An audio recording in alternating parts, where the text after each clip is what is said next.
Hi hello welcome to my channel. ఇవాల్టి ఎపిసోడ్లో మనము అమ్మమ్మ చెప్పిన కథల్లో స్టోరీ నెంబర్ 5 చెప్పుకుందాం. అయితే అమ్మమ్మ ఆ రోజు సాయంత్రం అంటే చందమామ వచ్చిన తర్వాత ఏకలవ్యుడి కథ చెప్తుంది. అయితే పిల్లలు ఆసక్తిగా వింటారు.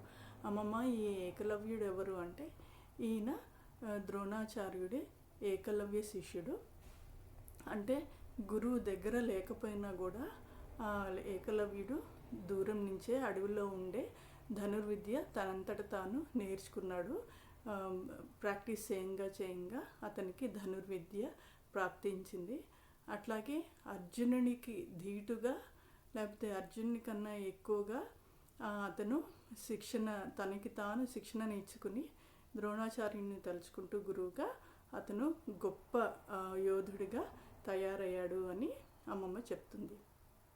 అయితే పిల్లలు అడుగుతారు, అది ఎలా సాధ్యమైంది అమ్మమ్మ అంటే, అతను ఏకాగ్రత అట్లాగే క్రమశిక్షణ డిసిప్లిన్ ఇవన్నీ కూడా అలవర్చుకుని తను ద్రోణాచార్యుడి శిష్యుడు కాలేకపోయినా కూడా ఆయన్ని తలుచుకుంటూ అట్లా కంటిన్యూస్గా తను ప్రాక్టీస్ చేసి డిసిప్లిన్తో అంత గొప్ప పేరు తెచ్చుకున్నాడు అని చెప్తుంది.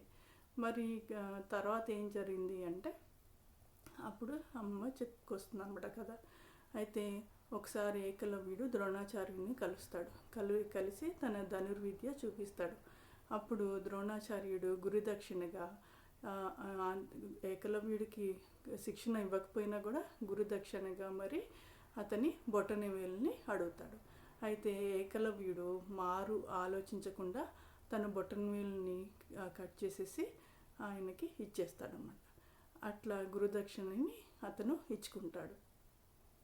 సో అంత గొప్ప యోధుడు ఏకలవ్యుడు అని అమ్మమ్మ కథ సమాప్తం చేస్తుంది.